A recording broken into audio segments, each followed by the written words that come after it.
garage door insulation. Is it effective? Is it worth it? Let's find out.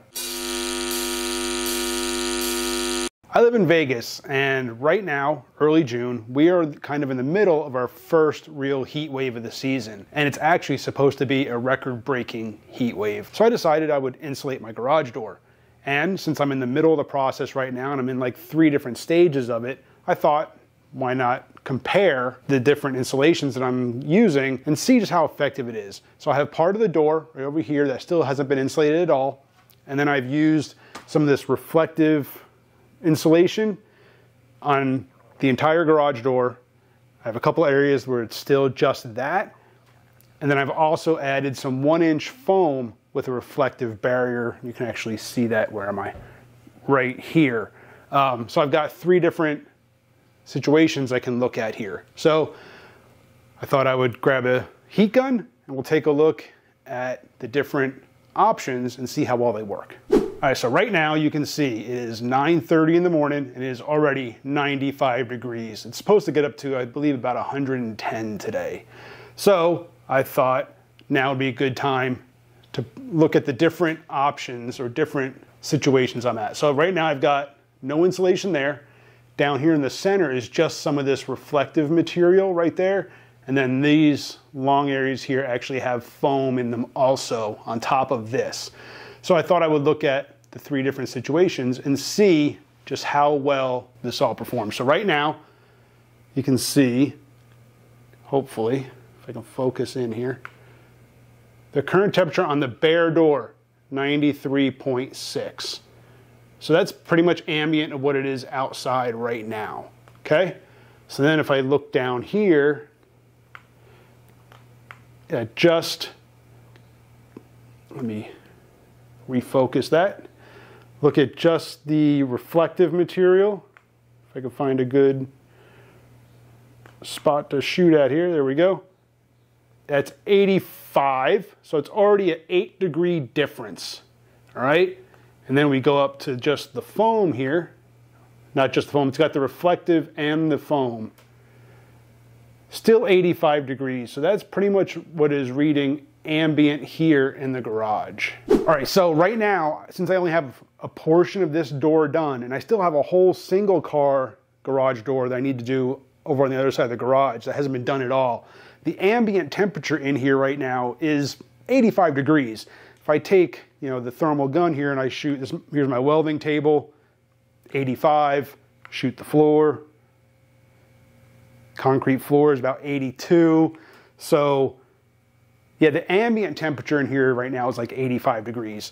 So everything else is gonna be about the same. Now, obviously, as I finish insulating that portion of the door, where am I? There, and I do the single car side, it'll help keep the ambient temperature down in here. There won't be as much heat just radiating through the bare metal door.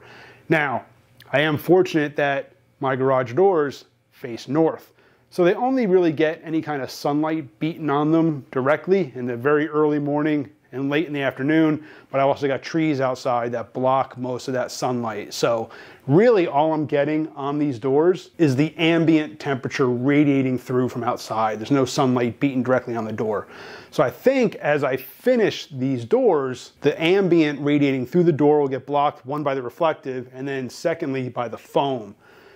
And obviously, like I said, once I do the single car door over on the other side, then it'll be even reduced even more, really helping to keep the ambient temperature down in here more consistent.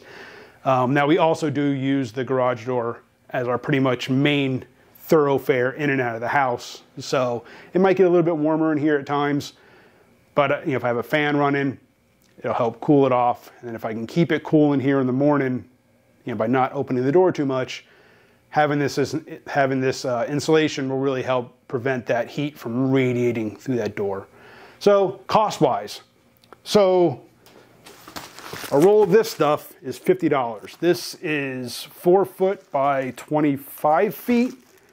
Pick this up at Home Depot. It's like 50 bucks a roll. I used 1 complete roll on this door, and then the second roll will get used on that section there and the single car side. So 100 bucks for a 3-car garage. Now the foam, I used 1-inch foam that has the reflective material on one side of it. Those are $15 a sheet. So right now I've got 2 sheets here, and I'll probably need 2 more to finish up the few areas on this door that need to get finished and to do the single car side. So that's what, 4 sheets at $15 a sheet, 60 bucks, plus another $100 for this stuff. So 160 bucks to help keep the ambient temperature down here in my garage. To me, definitely well worth the minimal cost. And it's a hell of a lot cheaper than going out and having my doors replaced with fully insulated doors. Also, to mention that my doors are not sealed. There's no weather stripping around the edges, and actually the top of this door actually is bowed in a little bit. So there is some air passage around my doors. But again, if I can keep some of that heat from radiating through the door, the $160 cost is well worth it to me, especially being here in Vegas where I think today's supposed to be 110. All right, guys, real quick update before I close this video out. I just finished doing the reflective insulation on that portion of the garage door that I needed to finish up, and I did the reflective insulation on my single car garage door. I haven't done the foam yet because I still need to get some. But as you can see, as of right now, it is 100 degrees here in Vegas, and the ambient on the door still holding at 86.5 degrees. That's a 15-degree difference between outside and inside. I'll take it. Also, forgot to mention, if you're gonna do this, pick up some of this aluminized tape. It's a Nashua. Try to put this in there so you can see it. This stuff is meant for like air ducts and stuff like that. Super, super sticky, guys. Really good stuff. It holds really well. Pick up some of this. I think this is like 20 bucks. So all told, it's about $180 for this whole thing. Figure 200 with tax, maybe a little bit more. Thereabouts. But yeah, 200 bucks to insulate a 3-car garage.